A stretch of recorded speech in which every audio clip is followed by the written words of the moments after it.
Պատրաստվի Արսեն Մարգարյան։ Շնորհակալություն մեծարգո նախագահող, հարգելի գործընկերներ, ես քանի որ գրեթե ամեն ինչ ասվել է, կփորձեմ լինել մաքսիմալ հակիրճ։ Ես ուզում եմ մենք հստակ արձանագրենք խնդիրը, որը պարզից էլ պարզ է։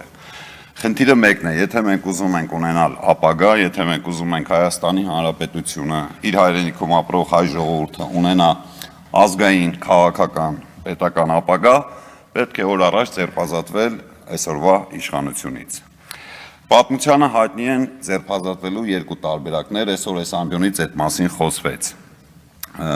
Նեպալ, Ֆրանսիա, չգիտեմ, Բաստիլ, Նիքսոն եւ այլն, մենք այստեղ հավաքվածներս գիտենք, որ Հայաստանի շեշտում եմ երրորդ հանրապետության սահմանադրությունն ու օրենքները լրիվ հնարավորությունն ապահովում են, որպեսզի այս դրված խնդիրը էֆեկտիվ արդյունավետ լուծվի եւ շատ կարճ ժամանակահատվածում։ Խոսքը, ինչպես նշեց իմ գործընկեր Միրան Հակոբյան, կառավարության անվստահություն հայտնելու մասին է, ինչն էլ իր հերթին նշանակում է Նիկոլ Փաշինյանի իմպիչմենտ։ Որովհետև մեր իրականությունն այնպիսին է, որ իշխող ուժի այսօրվա կառավարության միջից, երբ որ հանում ես Նիկոլ Փաշինյան ֆակտորը, տակը մնում է WhatsApp-ի կոնտակտ լիստը։ Այսինքն խնդիրները պետք է ճիշտ ձևակերպել։ Հիմա այդ խնդիրը լուծելու համար ինչ պետք է անել։ Ես ելույթ չէի ունենա, եթե անհրաժեշտ չհամարեի արձագանքել 1-2 դիտարկումների։ Այստեղ հնչեց, որ պետք է ժողովրդին հիմնավորել։ Ես վստահ եմ, որ ժողովրդին ոչ մի բան հիմնավորելու կարիք չկա, ժողովուրդը ամեն ինչ փայլուն գիտի։ Իր վարքագծով ցույց է տալիս եւ իմ ամենօրյա շփումներն էլ ցույց են տալիս, որ ժողովուրդը ամեն ինչ փայլուն գիտի։ Նաեւ ասվեց, չեմ հիշում, կարծեմ Տիկին Զոհրաբյանն էր, որ հասարակությունը չի ուզում պատասխանատվություն վերցնել։ Հասարակությունը իր ամբողջության մեջ պատասխանատվություն չի վերցնում։ Պատասխանատվություն վերցնում են քաղաքացիները, ինձնից եւ ձեզանից սկսած։ Եվ այդ պատասխանատվությունը դրսևորվում է երկու տարբերակով։ Մեկ ոտքերով կամ արտագաղթի կամ միտինգի գնալու կամ աշխատանքի գնալու, մեկ էլ քվեով։ Եվ այդ քվեով ազդելով նաև իր կողմից ընտրված պաշտոնական լիազորություններ ունեցող պաշտոնյայի վրա։ Հետևաբար անելիքը մեկն է, այն անձինք, ովքեր իսկապես կարող են սահմանադրական պետաիրավական ընթացակարգերի շրջանակներում օգտակար լինել այս գործընթացին, իսկապես պետք է պատասխանատվություն վերցնեն եւ այս գործը հասնեն տրամաբանական ավարտին։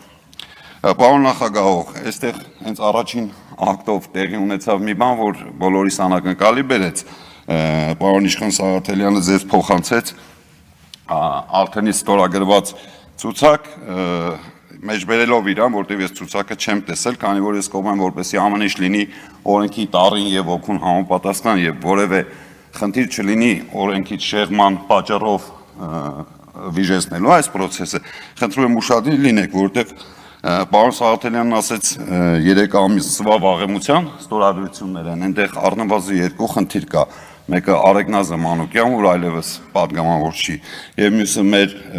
քաղբանտարկյալ գործընկեր Արթուրը Սարգսյան, հանկարծ օրվա իշխանությունները, որ ամեն ինչ օգտագործում են, Ներողություն եմ խնդրում, բայց պարոն Սաղաթելյանը դա ասել էր փոխանցելու պահին, միանհանգստացեք բողոքից։ Հանրությանն էլ տեղյակ պահեք։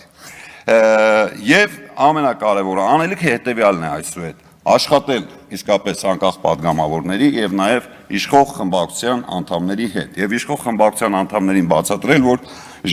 ժամանակն է դուրս գալ այդ WhatsApp-ի կոնտակտ լիստից, գոնե մի անգամ դրսևորել քաղաքական պատասխանատվություն եւ եթե իսկապես մեղադրանքները հիմնավոր են, իսկ իմ խորին համոզամբ հիմնավոր են, մարդկանց բացատրել, որ իրենք իրենց անգործությամբ դառնալու են այդ ամեն ինչի պատասխանատուն։ Եթե այս բանը եւ այստեղ չմիանան այս գործընթացին։ Շնորհակալություն, մաղթում եմ հաջող ընթացք։ Շատ շնորհակալություն, պարոն Մինասյան, համեցեք Արսեն Մարգարյան։